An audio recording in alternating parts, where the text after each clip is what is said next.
Will Zohran Mamdani become the first progressive immigrant Muslim elected New York City mayor? Or will Democratic primary voters elect the status Cuomo? We're going to discuss the state of the race right here on Not Suitable for Democracy.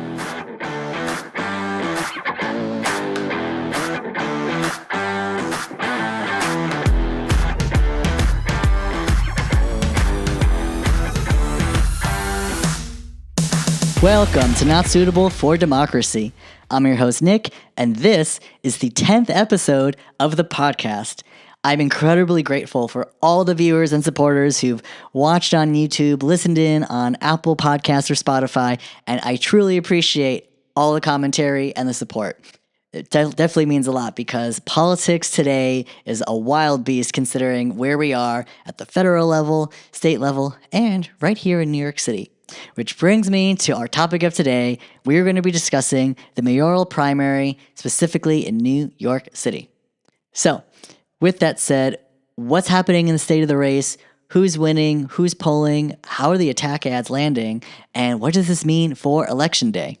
So, what happened since last week? Okay, so first off, on Wednesday, June 4th, they had the first mayoral primary debate hosted by NBC New York News 4. They had 9 contenders on the stage, those who had qualified, the top contenders essentially, for the election. Now, with that said, I thought everyone had a pretty decent night. Some good call-outs to Brad Lander. I think he was able to, not only defend his attacks from Cuomo, but also come across with some policy knowledge that some of the other candidates didn't necessarily have. Adrienne Adams, City Council Speaker, she did okay. A little nervous in the beginning, but then gained her confidence after landing a few good punches on Cuomo about the personal regrets that he kept deflecting from.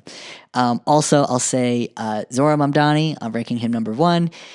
Excellent time maneuvering all the questions, phenomenal job articulating his policy proposals. I think he could have been a little bit better on his answers, more substantively for immigration, shoplifting, and there's one more in there. But that being said, he was definitely unreasonably, unfairly targeted with some, let's say, more vigorous questioning. It's blatantly obvious. The moderators definitely had some choice words and questions for him and only him, which is why I felt it was really strange. But end of the day, he overcame that quite well. Last call out I'll say was Michael Blake. He stole the show. He definitely had the best attacks for former Governor Cuomo. He was also able to command the stage and demand that Governor Cuomo answer some of the questions he was deflecting, where Governor Cuomo even jabbed saying, well, why don't you become moderator? Do you want to become moderator? Something like that. But point being is that Michael Blake got under his skin because of his really strong commitment to fighting for New York values. So I will be ranking him.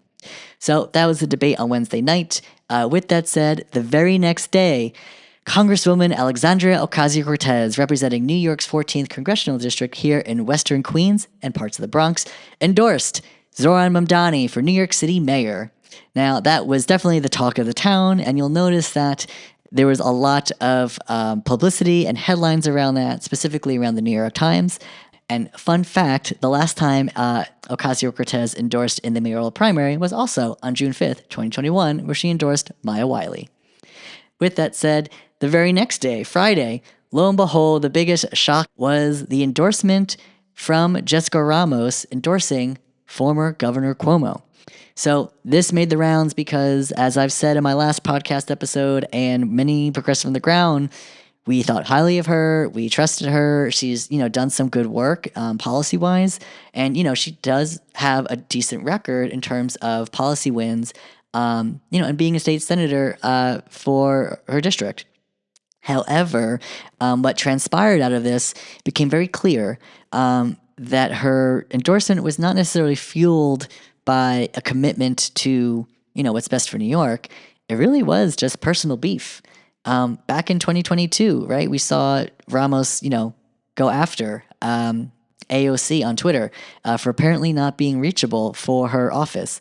Lo and behold, at that time, we can also see how many other elected officials had open access to AOC. And the part that Ramos was most offended by was that on January 6th, 2021, Ramos was upset that AOC did not respond to her get well soon message. So, like, if you heard the story from AOC, she was literally, fighting for her life behind the door in some office so that she wouldn't get attacked by MAGA domestic terrorists. Okay. And then Ramos had the gall on Twitter to post publicly that she was upset that AOC didn't respond to her text message. So, yeah, obviously, bad faith action, no surprise there, which ironically, if those recall, State Senator Ramos was one of the first to call for Governor Cuomo to step down amid his sexual assault allegations. So for someone who claimed to be the first woman mayor and champion women's rights, is now throwing her weight behind the man that she criticized all these many years with attacks left and right, now just leading to nothing. No love for Ramos, and now we see why. So with that said, do not rank Jessica Ramos. She is not acting in good faith. She would rather see Zohran lose than actually have a progressive leader that could benefit the working class supporters she claims to fight for. So no on Ramos. Do not rank Ramos. Don't waste your time. Heading into the weekend, what happened next? Well, lo and behold, the media rounds from the questioning from the debate stage had just carried through online and in many articles with the New York press. And the New York press is a wild beast, right? Between the New York Post, New York Daily News, right? Not all of them were necessarily singing Zohran's praises. And plus with the momentum given from or the headlines, I should say, from Ramos's endorsement of Cuomo, really start to see the people coalesce around the two candidates. Zohran camps is very firm, still fighting for expansion, and Cuomo's base starting to wake up and starting to really coalesce around him. So it's interesting to see how this will play out, especially in the election, where, if I had to assess this right now, based on those events, I would deduce that AOC's endorsement holds more weight than State Senator Ramos. Congresswoman Ocasio-Cortez has a higher profile than State Senator Ramos. Also, this is coming off of the Fight the Oligarchy tour, so the fact that AOC has shared that message of hope, but also fighting for the working class. Ocasio-Cortez endorsement means something more powerful this time around than it did 4 years ago, right? She's only accumulated more of a base, but also more trust within the Democratic Party. So if I had to wager, I would assume that, number one, this reaffirms the hope and the support that Zohran's current base is feeling, right? Mostly white voters, mostly progressive voters, definitely socialist voters, and voters under 45, especially college educated. That base is definitely coalescing around Zohran. And with that said, I think AOC's endorsement serves them well. Now, however, I also think because of her high profile, that kind of gives the assurance that maybe older voters or maybe slightly more moderate kind of center-left voters may be leaning toward, right? If they had to choose between Cuomo and Zohran or even Zohran and another candidate like Adrienne Adams or Brad Lander, AOC's endorsement would definitely have solidified their choice or gave them more assurance that that is the way to go. That will be seen on election day, of course, but that is what my hunch is in terms of how that endorsement will play out.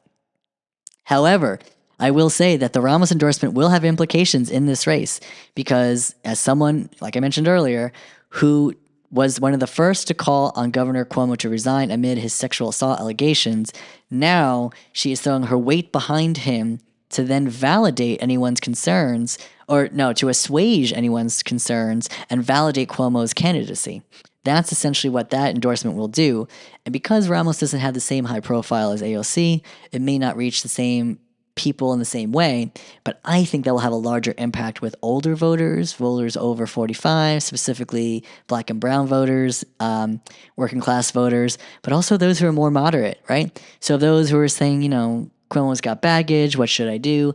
I think Ramos' endorsement, right, being a cross endorsement because she's another contender in the race, B, she's in the state Senate, which is higher up, and then third, it's a woman, especially a woman of color.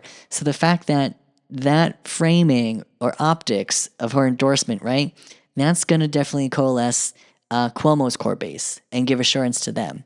So it will do damage to Zohran's campaign and the other campaigns, absolutely. Which again, I'm very positive that Ramos did not wake up one day and choose to endorse Cuomo. right? Between the debt that she had, she knew she didn't have a standing in the race, and she was essentially jealous that the other progressives had more standing in the race, particularly because it's no secret that State Senator Ramos has not had a good record on working with other elected officials. There's no reason to attack them on Twitter if you have to work with them. Definitely an immature way to handle it. I mean, I think even her answer was quite surprising in that debate stage when she had shared, her regret was not running for office sooner because she felt like she needed more experience. And then her little jab at Zohran was, she didn't know all she had to do was create great videos. So backhanded compliment because they are great videos.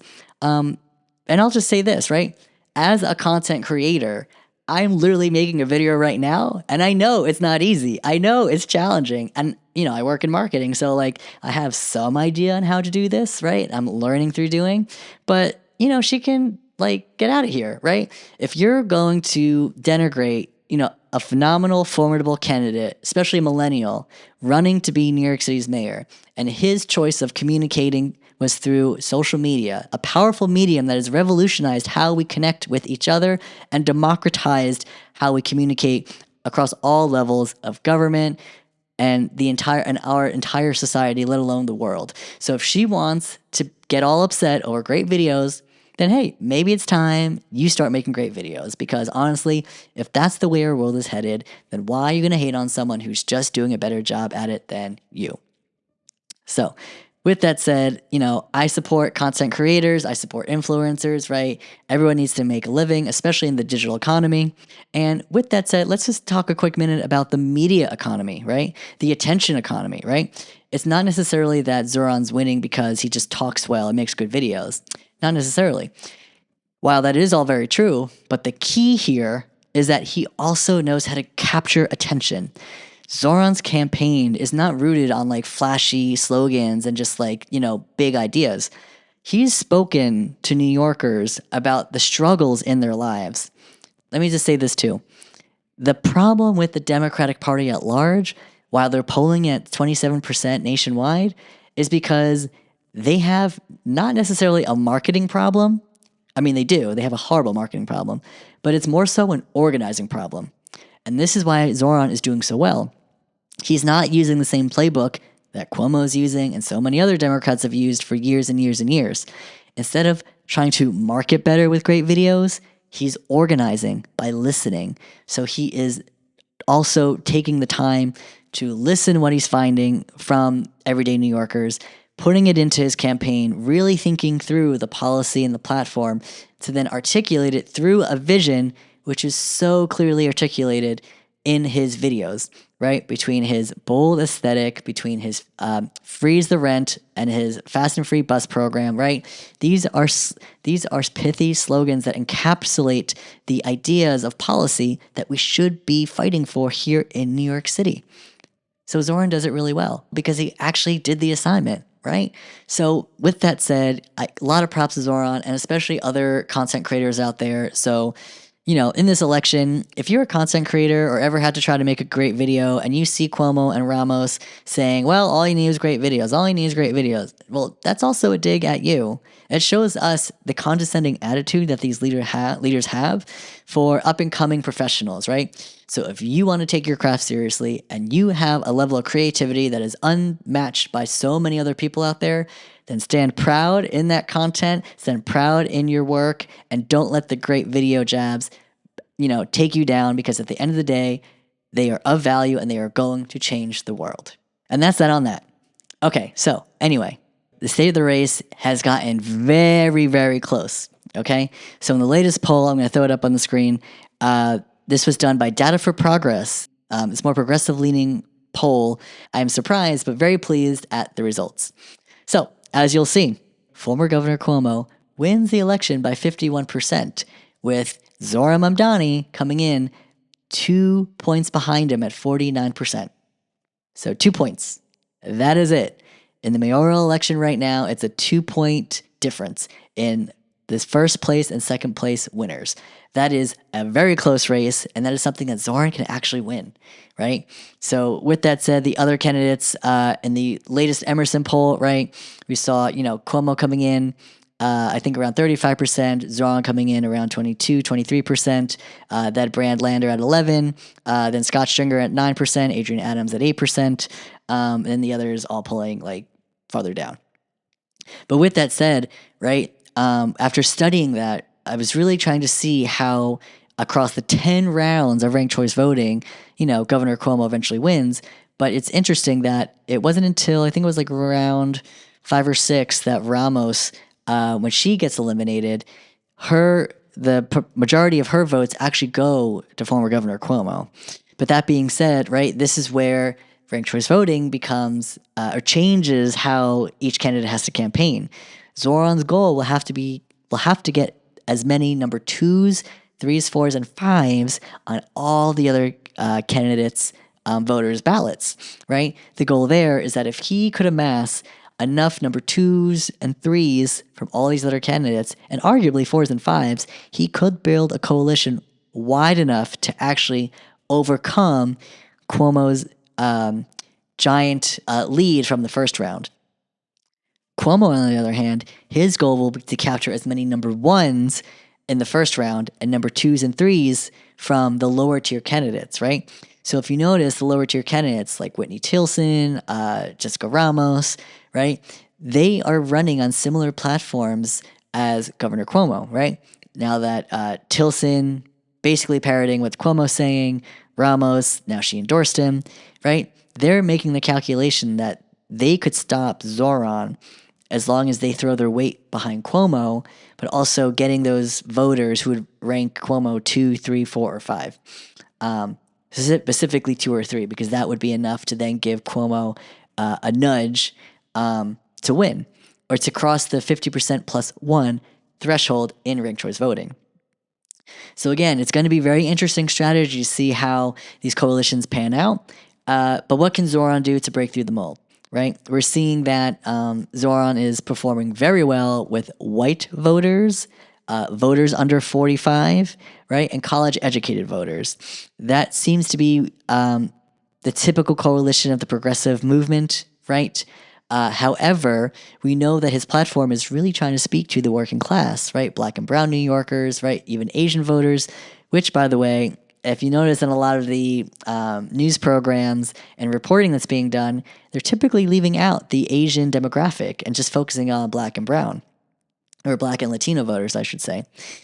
With that said, you'll notice black voters are, strongly supporting Cuomo by like over 70%, and Latinos like close to 40%. We know that Zohran will have to pick up ground across those demographics, but now that voters are waking up to what's happening, right? They're going to have to start making asking themselves the important question: whose experience do you want to see lead New York City?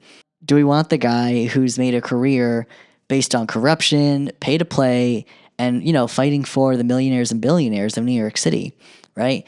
Even when he was governor, he made so many cuts to the budget over his tenure that we really have felt the ramifications of that missing support and loss of resources, and it's only made things more challenging now. Or do we want the experience of someone who has fought for what he believes in, who does not accept any corporate money from lobbyists or big corporations, or someone who has really done the work, not only has gone on a hunger strike, but because of that has then won $450 million for working class taxi drivers. Zohran is in it to win it. He is the real deal. I strongly support him, and I know he would make a phenomenal mayor because he's very clever, very smart, and those are good qualities to have, especially in young leadership that the Democratic Party so desperately needs. Oh, and I want to share with you something that was just recently mailed to my place. So, what I found very interesting was this. You'll notice that it's an attack ad basically saying, before you vote in the Democratic primary, learn more about the choice for mayor. Okay, that sounds fair. But when you look on the back, it's a compare and contrast between Cuomo and Zohran. So I found this very interesting because there are some pretty blatant lies on this. So for instance, it's saying, between crime and public safety, Mamdani has said he wants to defund and dismantle the police, leaving our subways less safe. Well, that is not true. because Zohran has said on the record that he would sustain and maintain the current number of NYPD officers, meaning that he would not cut anyone. Also, if it means not cutting anyone, then he would not be defunding the police. Now, granted, that's where his values are, as are mine, where that message should be, let's reallocate where the resources go, because if we are funding our police officers, right, we don't necessarily need to be funding them with RoboCop dogs and, new turnstiles that don't necessarily like stop crime on the subway. So again, it's how we use that money, not necessarily take money away. The next one is Mamdani says, I do want to raise taxes and would hike up fees on families. Well, that is not entirely true, because Zohran would hike taxes, but only on the millionaires and billionaires of New York City. And you know by how much? This Attack Ad does not even say that he only wants to raise it by 2%. So between you and me, I'm pretty sure that the millionaires and billionaires of New York City can afford a 2% increase on their taxes. It's not that much, especially when the percent that everyone else is paying, we are feeling the burden of taxes all across the board. So if they can pay a little bit more, he is looking to generate upward of $10 billion, right? And some of that $10 billion would also come from raising the corporate tax from about 7% to near 11% to match what's already being taxed in New Jersey. Oh, scary, raising taxes, right? So like if Jersey can do it, then New York City can do it. So just saying. All right, and then last but not least, we've got Mamdani's radical plans would make New York less safe and cost you. So absolutely not true. His bold, progressive vision would uplift New Yorkers, making our quality of life here more affordable, and would make things more safe. For instance, his community safety plan would dedicate mental health professionals to deal with a lot of the homeless New Yorkers and people on the ground who need mental health assistance and support and resources, right? Currently, right now, the NYPD is tasked with stopping crime, being a therapist, being a social worker, all while trying to, save everyday New Yorkers' lives. And to be honest, it's too much. If you've ever been in a job where you felt overstretched, thin amount of resources, burnt out, right, and don't get the respect you deserve, well, to be frank, that is what it sounds like to be an NYPD officer here in New York City.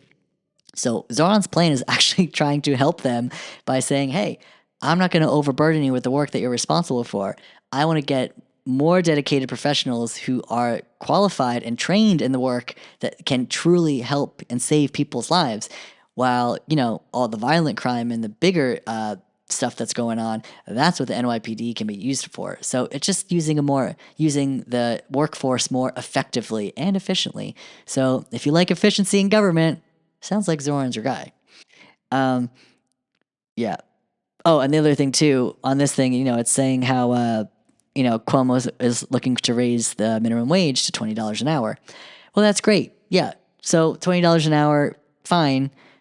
But Zohran is fighting for $30 an hour. So I would argue, I think it's better if we fight for Zohran's case. He wants to raise the minimum wage to $30 by 2030. Cuomo, so if you're only going to raise the minimum wage $5, why not tack on another 15, considering how expensive everything is here, right? That way people don't have to work multiple jobs or extend themselves with crazy hours. So long story short, let's support Zohran on that one. So again, if you want a true leader, we got to get Zohran in office, right? Cuomo is not the guy.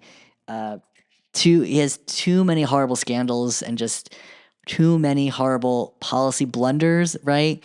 Like, for instance, investing, millions of dollars in, I think it was studios in upstate New York, but because no one came to film their content there, they then had to sell the property for $1.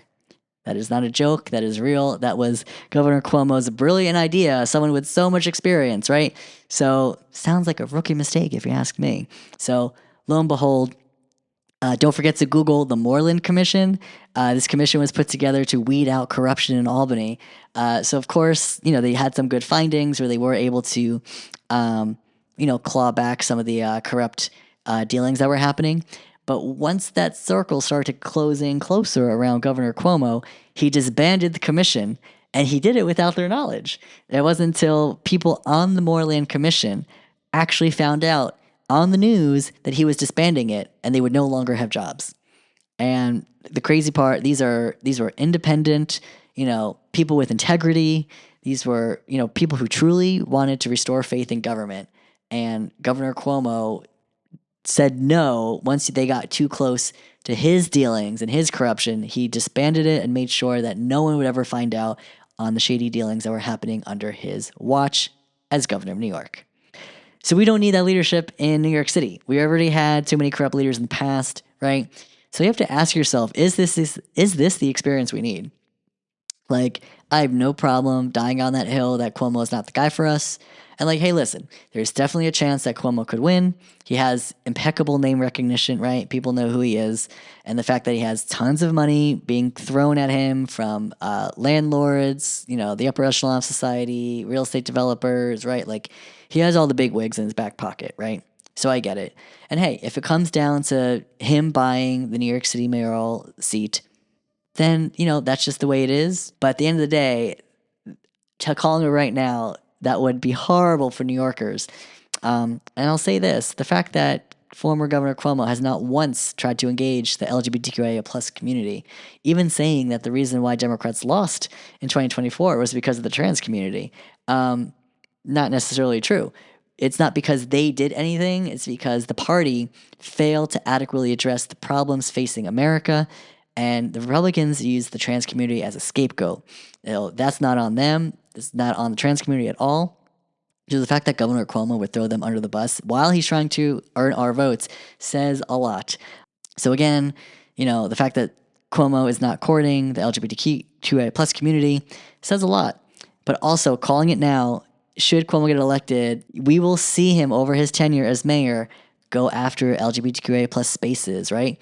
We know that housing is an issue here in New York City. So it will not surprise me when Cuomo tries to use the bureaucracy of the city and the state, because remember, he was former governor, bureaucracy of the city and the state to close down, shut down a lot of the LGBTQIA plus spaces, gay bars in Manhattan, Queens, Brooklyn, right? He's going to come after them and trying to shut them down so they can create more real estate development projects. And it's not going to be truly affordable housing. It's going to be nice luxury apartments, right? Because these are in some pretty reputable areas or neighborhoods in the city. So with that said, it is Pride Month. So if you are serious about protecting and saving our queer spaces, then Governor Cuomo is not the candidate for New York City mayor, right? Do not vote for him. Do not support him.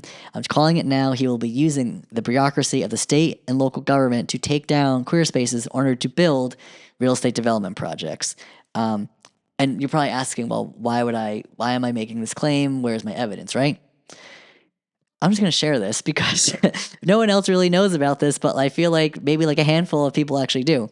So back in 2020, there was a rally in Astoria with small business owners during the pandemic where Governor Cuomo was not meeting the needs of a lot of the small businesses, especially with PPE. They needed more loans, they needed more funding, and they needed to stay afloat at a time when they all had to be closed, right? So what was happening, I can tell you this from Icon, my favorite queer bar in Astoria. They had to go through so many hurdles from the SLA, the State Liquor Authority. Now, remember, Governor Cuomo was in charge of the SLA at that time. So I found it very peculiar, as did Icon, that they were getting targeted very quickly with violations.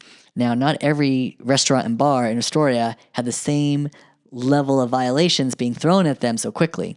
And you have to wonder, if there's like thousands of or hundreds of restaurants in Astoria, how come this one little gay bar is getting so many in such a short amount of time? Give you an example, because some of them were unfair. The best example was when it started to rain one day. And if you know Icon, you know the space, there's an awning, right? And at that point in time, people were social distancing outside. But then once it started to rain, everyone went under the awning to huddle to escape the rain. Now, granted, because they all should have been social distancing 6 feet, you don't really do that when it starts raining. You just kind of run under there really quickly, not really thinking. But lo and behold, the SLA, one of the agents or officers, were right there.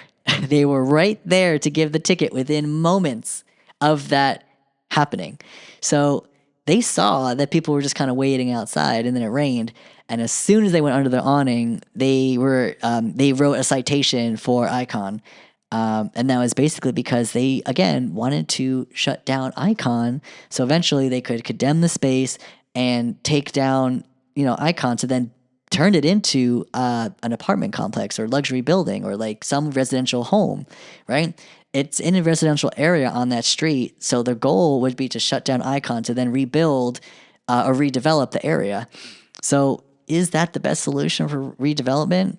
I don't think so, especially when so much business goes through there. For anyone who's ever been to Icon, especially during Pride Month, it is shoulder to shoulder, jam packed, everyone dancing, drinking, having a grand old time. That is what Pride is all about. So the fact that Governor Cuomo tried to take that away back in 2020, I don't forget.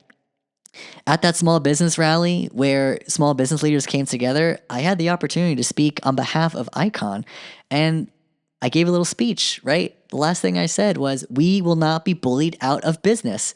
I stand by that to this day, and we will not be bullied out of business as, the queer community. We are very much a part of the fabric of Astoria, as well as many of the neighborhoods throughout New York City. So I will be damned if former Governor Cuomo wins and tries to take down the queer spaces. So I'm telling you right now, keep an eye on Governor Cuomo. He's not acting in good faith. He's in the pockets of big real estate. So I would urge everyone to not rank Governor Cuomo, especially if you care about queer spaces and you truly want to defend trans rights.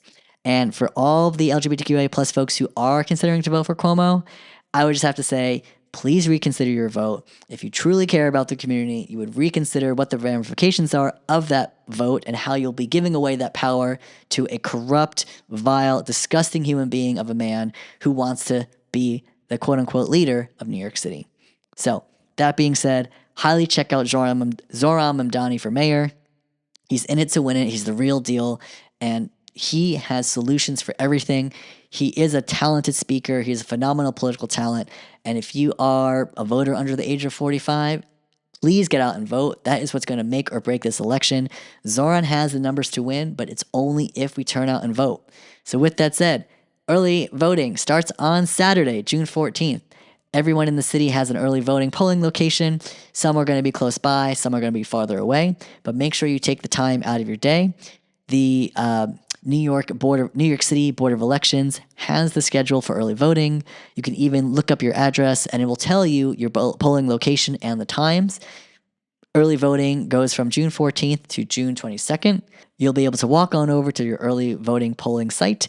You don't need to bring an ID. All you need to do is show up. With that said, it might be helpful if you received your New York City Board of Election mail. They mailed everyone their election district, so that way you know where to go to in the polling site. So if you have that info, that'd be very helpful. You could also get it from online when you look up your voting address. Last but not least, Election Day is June 24th. Polls open early. I believe they open at 6 a.m. and they last through 9 p.m. So the last word of advice for New York City voters, if you're going to vote in the election on Election Day, then if you're going to get online and you're like, I'm going to run late, it's okay if you get to the polling site after 9 p.m., but you must be online by 9 p.m. They cannot shut the door on you as long as you're online. Not online digitally, but like waiting physically online at the polling location, okay? So if you're waiting physically in person on the long line out the door, you must be on that line by 9 p.m. If you are not, then you will not be able to vote and make your voice heard in the Democratic primary. It's mail-in ballot.